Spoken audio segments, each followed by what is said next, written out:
Honorable Members of Parliament, Honorable Ambassadors and High Commissioners, UN Resident Coordinator and UNDP Resident Representative, UN representatives, development partners, permanent secretaries, government officials, representatives from the private sector, NGOs and community-based organizations, invited guests, members of the press, ladies and gentlemen.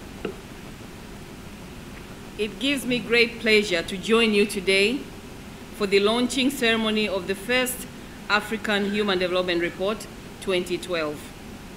I would like to thank the UN Resident Coordinator and UNDP Resident Representative and all other stakeholders for giving me the opportunity to grace the launching of the report.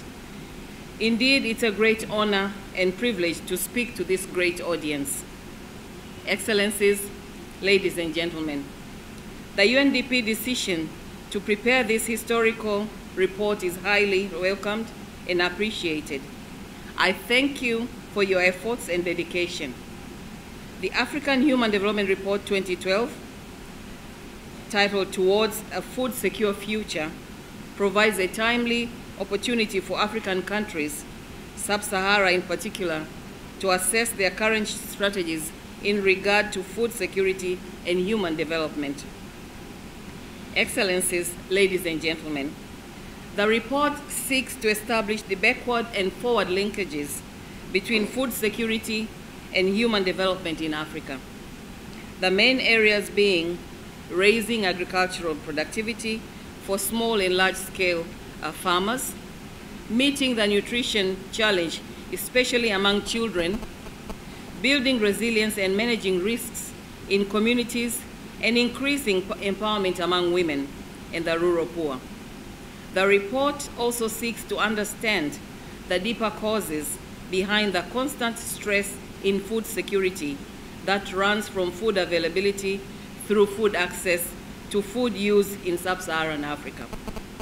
Excellencies, ladies and gentlemen, the report has shown that despite the fact that some of the world's fastest growing economies for the past 10 years are in Africa, the majority of African people remain poor.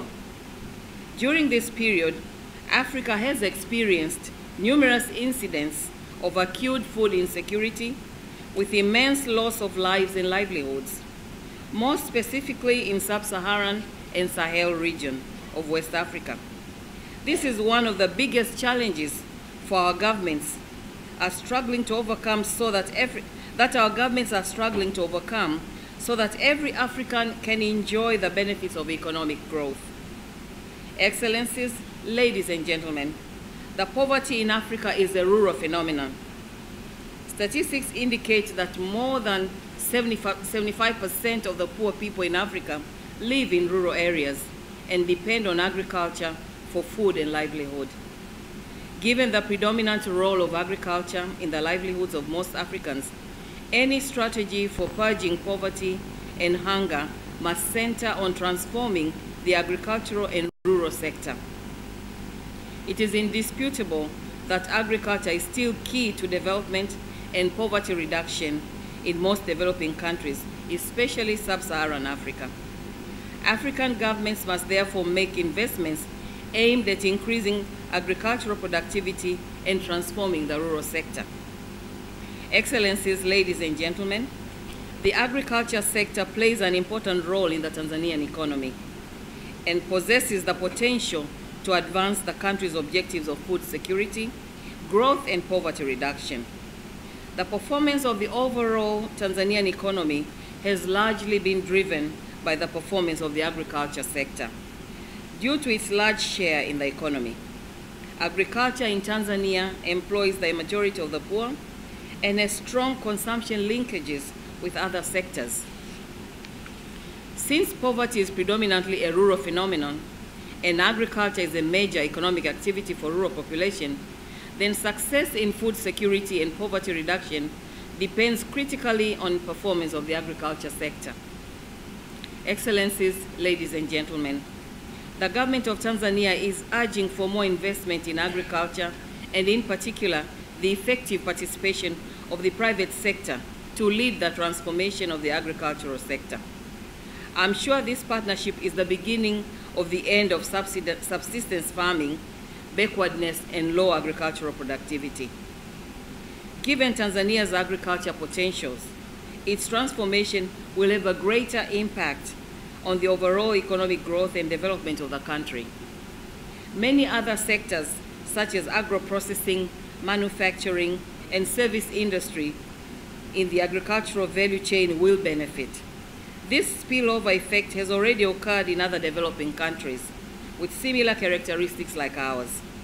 In Brazil, India, Vietnam, and other Asian countries, the successful Green Revolution was the main force behind their current economic strength. Excellencies, ladies and gentlemen, the main driver of our economic transformation is the private sector. The government is purely a facilitator as well as a coordinator, leaving the economic undertakings in the hands of the private sector. It is therefore important that each partner plays its role more effectively because they are equally important and depend on each other. The private sector is an indispensable partner of the public sector, and the opposite is true. The governments will therefore continue to foster the private sector and promote entrepreneurship in the country. I also appeal to the private sector to take opportunities that are unfolding in the country. They should be proactive and forge joint ventures so as to strengthen their financial base. Excellencies, ladies and gentlemen, country growth, development, and poverty reduction policies have a crucial role in advancing agricultural and rural sectors. Food security and agricultural sector transformation has been the mainstay of the overall national development agenda. This is being implemented through the various country strategies and programs, specifically the Mkukuta, the 5-year development plan 2010-2011 to 2016, Agricultural Sector Development Program, Southern Agricultural Growth Corridor of Tanzania, and Kilimo Kwanza Initiative, all of which aim at transforming the agricultural and rural sector for improving food security and the livelihood of the majority of Tanzanians.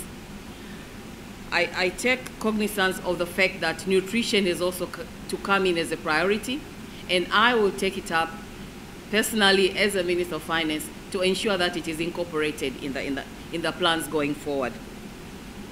Excellencies, ladies and gentlemen, social protection is another area of attention.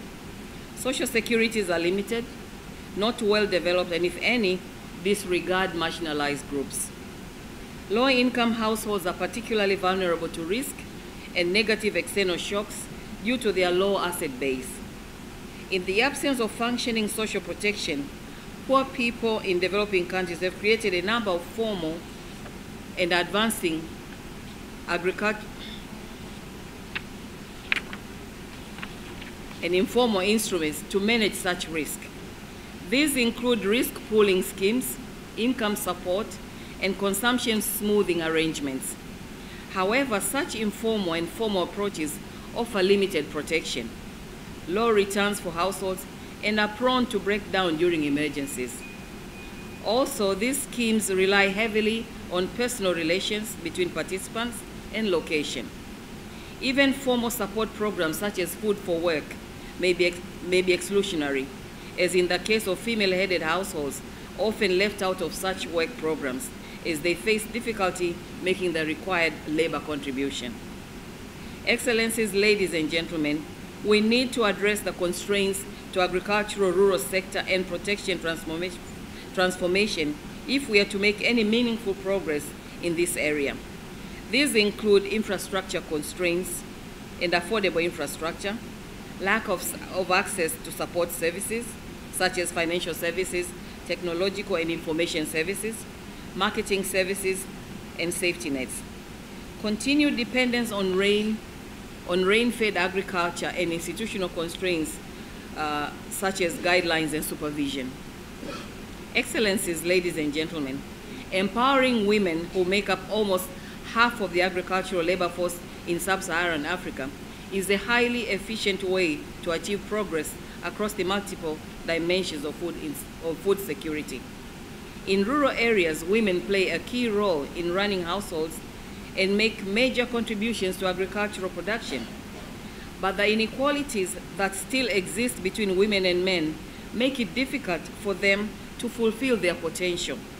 They rarely have access to the resources that would make their work more productive and ease their heavy workload. As a result, they and their families, communities, and rural economies are held back. Empowering women is therefore of paramount importance in transforming the agricultural sector and the rural economy. Thus, women's empowerment must remain a central priority because equality and non-discrimination are of intrinsic value. Excellencies, ladies and gentlemen, I appeal to all stakeholders, the government, private sector, development partners, at all levels, to take note of the areas highlighted in this first African Human Development Report and integrate them in their policies, strategies, and plans for implementation. The challenges outlined should be addressed in order to improve food security and agricultural productivity. Excellencies, ladies and gentlemen, in conclusion, again, I would like to commend the UNDP for producing the report, which I believe will contribute to improving the agricultural productivity and food security. With these few remarks, it is now my pleasure to declare the first African Human Development Report 2012 officially launched. Thank you. All right. I cut the tape. All right.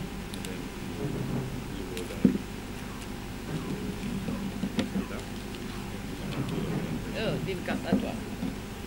Too many ribbons. Okay.